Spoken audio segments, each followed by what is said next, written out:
Good morning. I'm Patrick Mann. I think I've met a lot of you, but not all of you. It's great to see some of the same people who were here yesterday and also quite a number of new faces. So we welcome you to Confluences. I'm not going to say too much now. I'll make a few announcements before we start the program, but we're going to be starting first with a ceremony by Dan and Mary Lou Smoke, who are also joined by Sherry Nault, and the co-curator and co-organizer of the exhibition, Jeff Thomas, is here with us online, and Jeff will be saying a few words at the end of this afternoon's program. So with that, I'm going to turn it over to Dan and Mary Lou. I will say that when it's time to do the smudge, they're asking if you could actually approach the table here. So you'll have to come up and do that. Okay, thank you.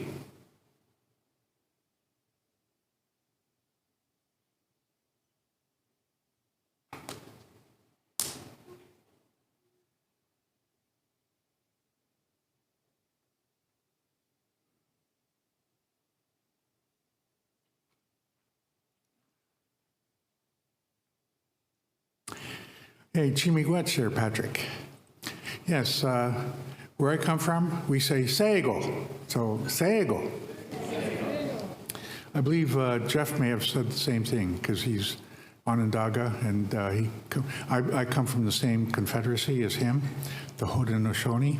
I'm a member of the Seneca Nation, Asanyanis, Indishnakas, Kildare, Dodom, Six Nations, Grand River, Dinchiba. So I just shared with you that my spirit name is Asanyanis. In the Seneca language, means star in flight, as in shooting star.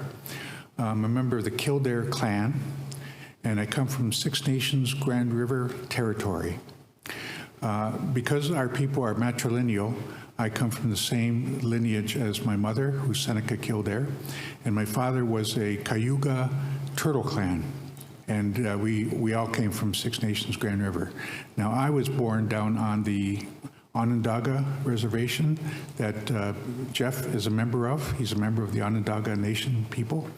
And that's just outside of Syracuse, New York. So I was born there, I'll just say, how many, 29 plus tax years ago? Yeah. So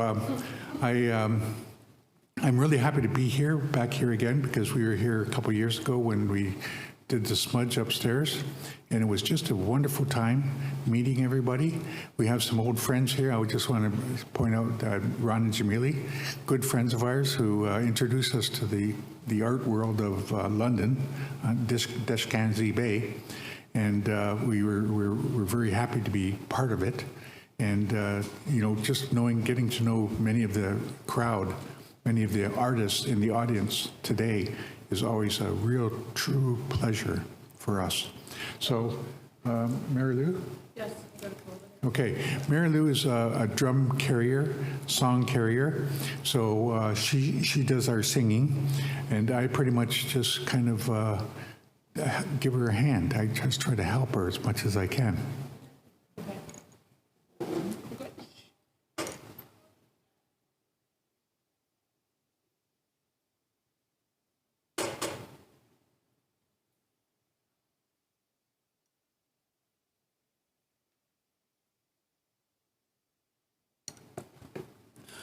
Where I come from, when we greet one another, we say bonjour, so bonjour. Bonjour. Asanyanis kwe and dejnakas, makwa dodem, bachwanabe dunjaba. You ready to try that? For those of you who don't speak Canadian, I'm going to share what I said in the original Anishinaabe language. I said that my name is Shooting Star Woman. I'm Bear Clan. I originally come from Bachwana Bay, Ontario, which is on beautiful Lake Superior. And I'm very honored to be here to share the teachings that I've learned throughout my lifetime. And most of that time I've been with Dan. We've been together for over 50 years. And I'm also very honored to be standing so close to the water because I grew up on Lake Superior and the water was always there for us. And we relied upon the water very much. Every day we would have to go down to the water with our buckets to get water to run the house, because we had to heat up the water on the old wood stove and we didn't have any plumbing or we didn't have any faucets, or we didn't have electricity for a long time. And then when we did get electricity, we had one light bulb in the kitchen, you know. But we had transistor radios that ran on batteries. And so late at night, we could get Detroit, Motown, that came in on the airwaves there, you know. So we were really pretty hip. We're good singers up in Botswana. So anyway, Dan and I would like to do an opening song, and we like to take this opportunity to teach people about our culture and traditions, because I believe that if we're going to survive here on Mother Earth, we have to learn how to take care of her, and we have to learn how to be able to live in harmony. So that's very important. So it's important that we learn to respect other people and their teachings. And our people have been here since the glaciers receded, since the beginning of time, and we have been taking care of Mother Earth and taking care of the water. So Dan and I do a lot of public speaking about the water and the environment, and we invite people to ceremonies. We've been having moon ceremonies out at the Sugar Bush. It's open if you want to come. You know, Dan and I are very easy to contact. If you want to find us, it's not hard to do. So come on out and learn some of our teachings. For so long, for about 150 years, we had to learn about your way of life. So now you should come and learn about our way of life, and it's a lot more fun, I'll tell you that. Okay, so we're going to sing a song called the Water Song. Some people know it, some people don't. But this song is very important because it talks about how important our water is. And we have to make sure that that water is going to be here. It's going to be pure and clean for the next 7 generations, not just for my grandchildren, but for your grandchildren too. So we have to take care, and we have to learn the teachings from the elders and pass them on to the next generation so they can carry that knowledge forward. Our people never wrote down anything. It was always carried orally.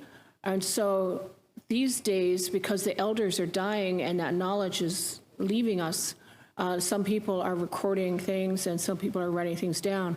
So anyway, you get an opportunity to go to a ceremony or go listen to an elder, you should take that. So Dan and I are going to sing the water song. It's very simple. If you can't learn it today from this little session, you can go to YouTube and key in my name, Mary Lou Smoke. I'm singing a couple verses of it at Harborfront a few years back. So we're making this agreement, and so we're teaching you the song, and so your responsibility is to teach somebody younger than you about the importance of the water and teach them this song. So Dan and I get around. We're going to see you someplace. So you're going to have to sing a verse, okay? A verse of the water song. So that's our deal, all right?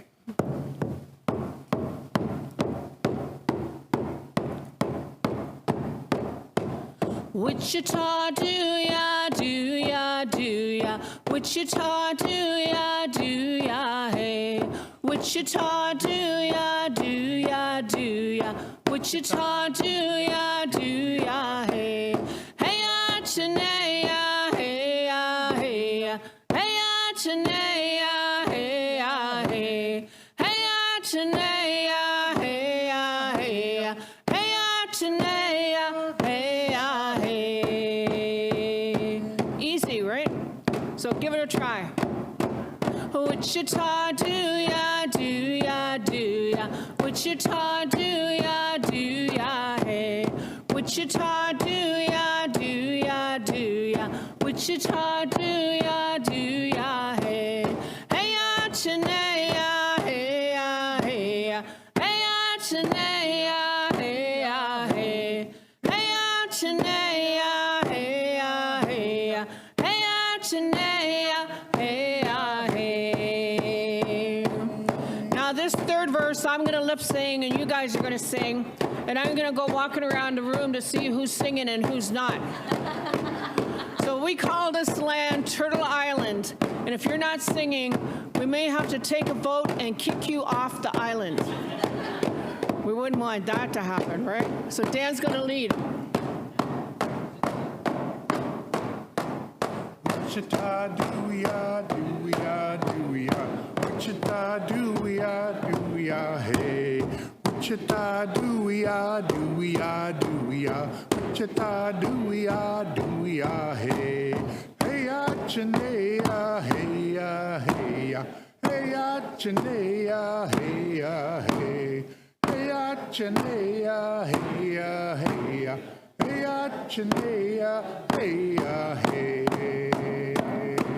That was pretty good. You can all stay, all right?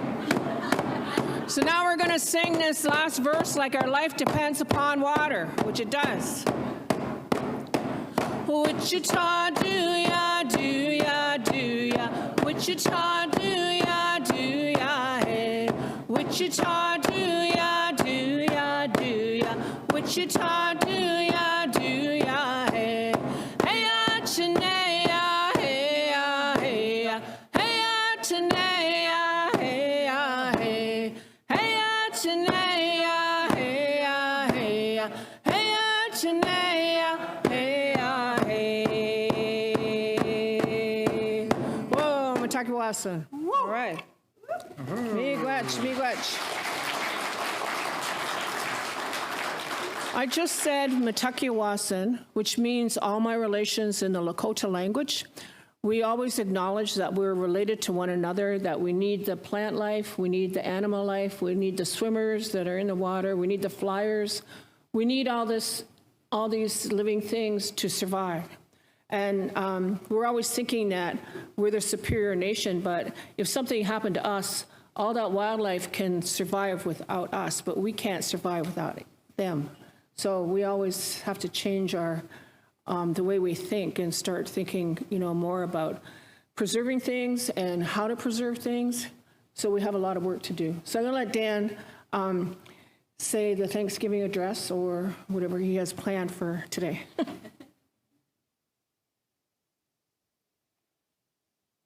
Miigwech, Marilu. Yes, the Thanksgiving address, in my language we say Gyankwaloni, is the words that are said before all others.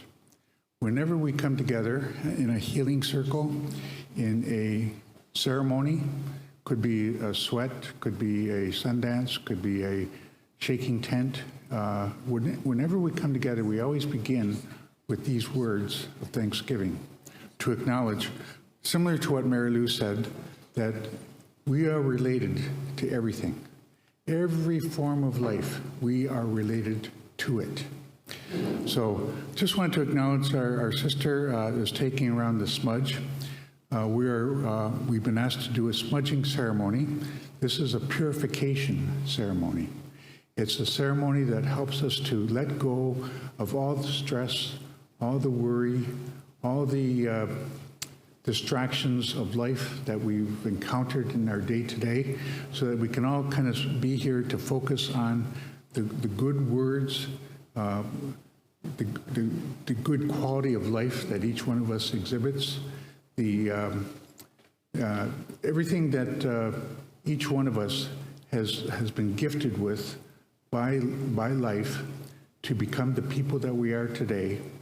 We exhibit that and we focus on that as when we have this purification, because we see the beauty and the quality and the good character of all brothers and sisters. We are all related. So just wanted to acknowledge how important that when we do this smudging ceremonies, it always accompanies the Thanksgiving address, but not all the time.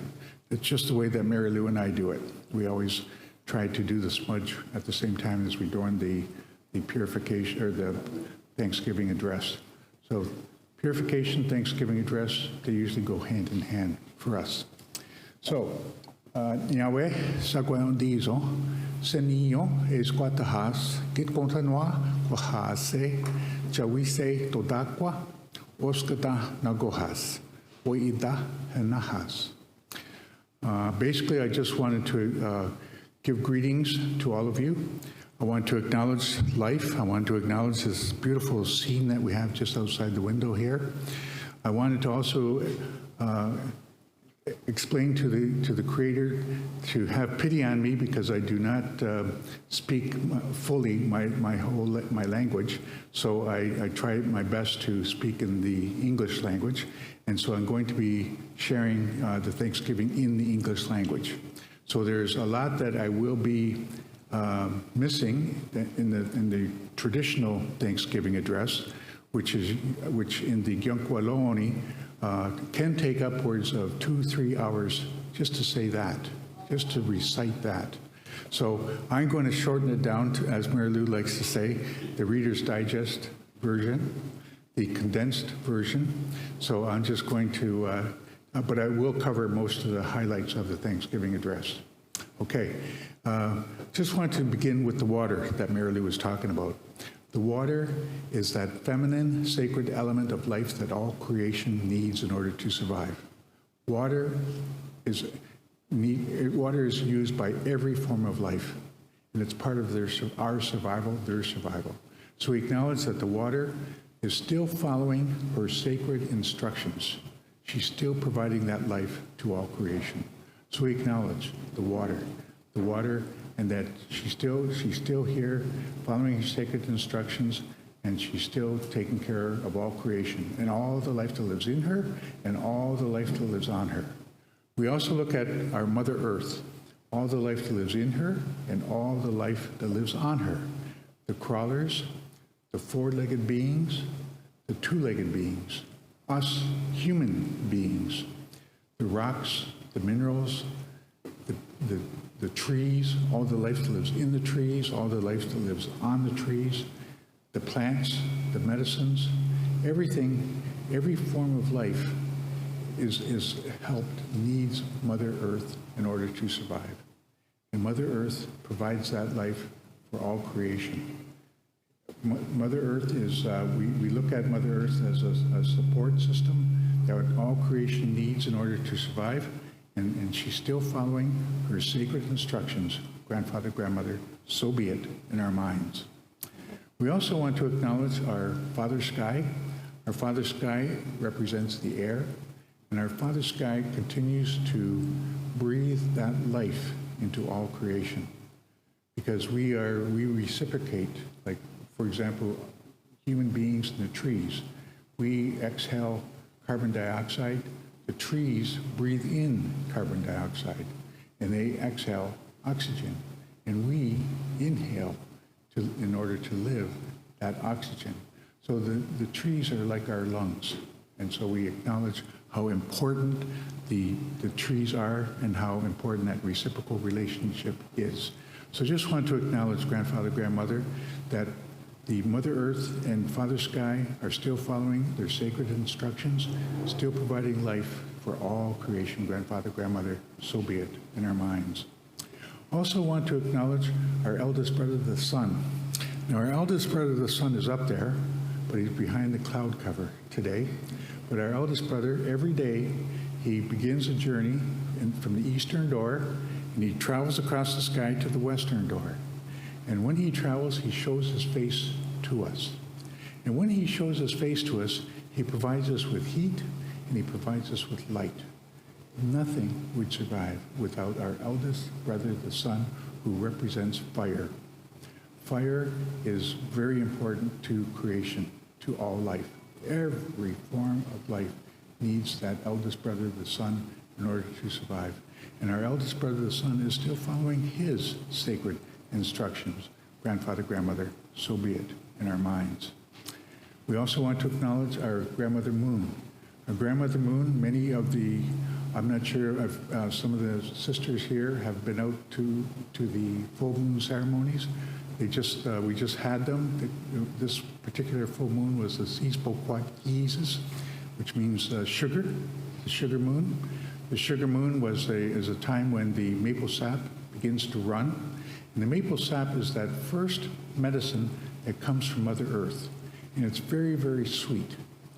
But it also has 54 other organic chemical elements of life that we need in order to survive and that fortify us so that we can go out and start to prepare the land for the next harvest for us indigenous peoples who are farmers, And also for the indigenous peoples who are hunter-gatherers. They have to go out and prepare the woods and the forests for the hunt because they depend upon the hunt for their survival. So we all have responsibilities that we need to take care of in order to survive. And so we are very dependent upon Grandmother Moon because the Grandmother Moon looks after all female life. She looks after all creation and she takes care of all of us. And so we just want to acknowledge that Grandmother Moon is also still following her sacred instructions. Nothing would survive without our Grandmother Moon. So we want to acknowledge the stars that are up there with the Grandmother Moon. The stars are our relatives who tell us and who remind us when it is time for us to conduct our ceremonies of Thanksgiving. So we have to do, the Haudenosaunee have 8 major ceremonies throughout the year. Other nations have other number of ceremonies that they do throughout the year of Thanksgiving, where they give thanks for every part of creation. So we've just done the maple sap ceremony for the wata. In my language, that means sweet water. In Mary Lou's language, they say inatik, which means sweet water. So we acknowledge the sweet water, the wata, because we need that in order to survive. And this wata and this inatik is still following its sacred instructions in providing that for us so that we can get up after the winter time, we can drink a glass of that for a day. So they say that a glass of maple sap a day will fortify your blood with like 54 different chemical ingredients that are all organic and good for us, that come right from Mother Earth up through these sweetwater trees. So we just want to acknowledge that it's very important that the stars continue to remind us when it's time for us to conduct our ceremonies of Thanksgiving, because this takes care of all of creation. Grandfather, grandmother, so be it, in our minds. We also want to acknowledge the thunderers.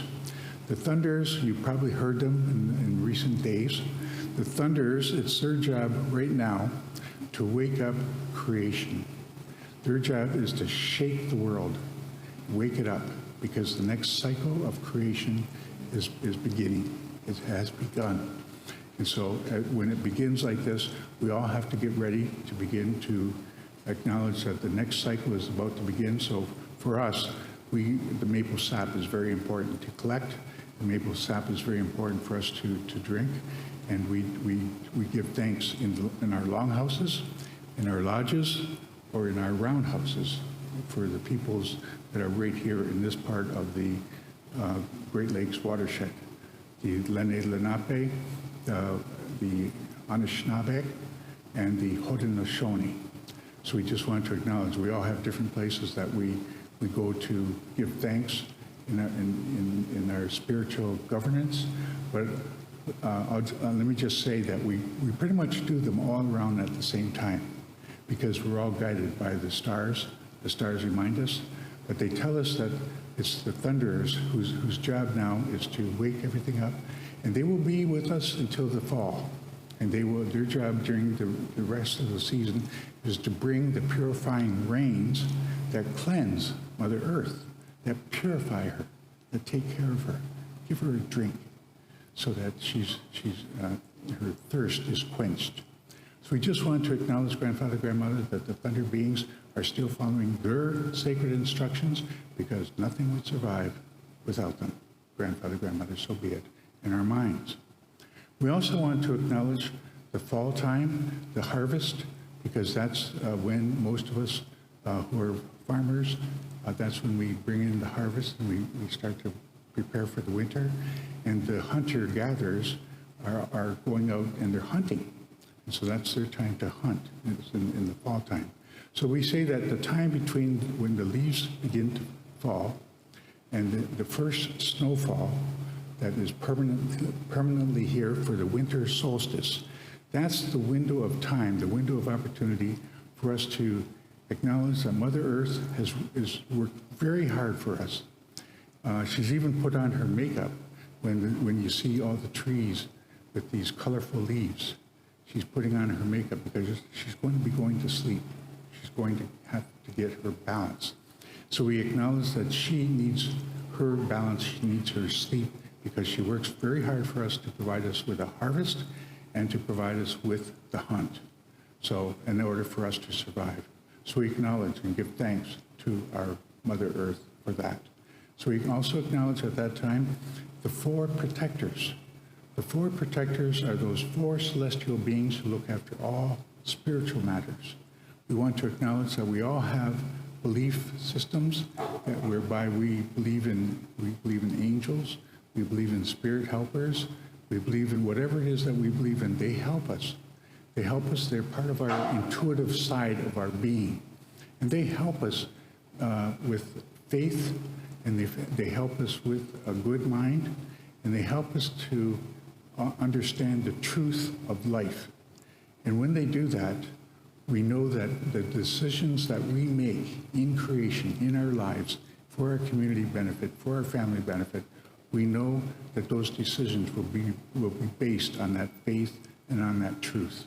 So we acknowledge grandfather, grandmother, that these 4 protectors, those protectors who work with Sagwayon Dizon, who work with Gijamanado, and who work with our spirit helpers, are hard at work in helping us to maintain. They're like a spiritual guidance system. So we acknowledge that, grandfather, grandmother. So be it in our minds that they're still following their sacred instructions and that nothing would survive without them. And then lastly, we acknowledge Sagwayon Dizon, the maker of our bodies. Sagwayon Dizon, Gijamanado, in the Anishinaabeg language, they say Gijamanado. We acknowledge that the Creator has put us here in this Great Lakes watershed, and everything we need in order to survive is right here. Everything we need. All, we have anything like the woods are like a drugstore for us, like a pharmacy. They're also like a grocery store because our source of food can be found in the woods or on the lands when we harvest. Those farms, the farming that we do, that's all put here for us. And it has been taught to us that if we want any of that creation to continue to come back, every form of life to continue to come back, replenish itself, repopulate itself, then all we have to do is give thanks. All we have to do is give thanks. And so we do that, and we acknowledge to the Creator that we are thankful. We have gratitude for everything that's here for us to survive. Because we're not supposed to travel from where we've been put to other places unless we really are in a place where there's nothing for us to survive on. So most of us stay wherever it is that our people have been put, and we stay in that same place because we've been taught by our ancestors that this is a good place where everything we need to survive is right here. So the Great Lakes watershed is a great place, and we welcome everyone who's been coming here to settle and to live. Everyone is our relative. We acknowledge that. So we can all coexist, just like Mary Lou said, in a good way. So in the spirit of our ancestors, we say, Niawe, Chimigwech, Wilalin, Tupwe, Haishka Siem, Wado, Pilamaya, grandfather, grandmother, all my relations, Ganeto, Hai Hai. So I just acknowledge that I have spoken and I have shared as many of the words as I can that are part of the Thanksgiving address. And if there's anything that I've forgotten, and in your mind, you put them through for yourself, okay? And then maybe you can tell me what else I should include, okay? I'm very open to that. Thank you very much. Chimigwets. Niawe.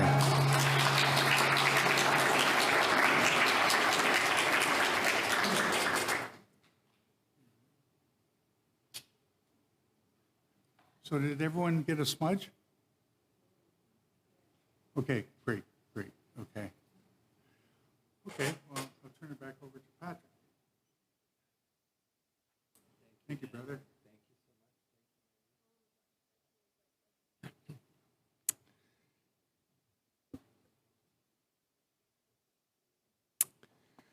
So it's great to see all of you. I really appreciate Dan and Mary Lou's work, and thanks, Sherry. As Dan acknowledged, when we began this project 2.5 years ago, we had a meeting here at Museum London and also at Western University, and Dan and Mary Lou helped us with that beginning. And in fact, this is our catalog, which I'm going to plug. Their picture is in there because Ron Benner brought them with some friends to the exhibition the day after it opened, because they weren't able to be with us at the opening. So great to have you here.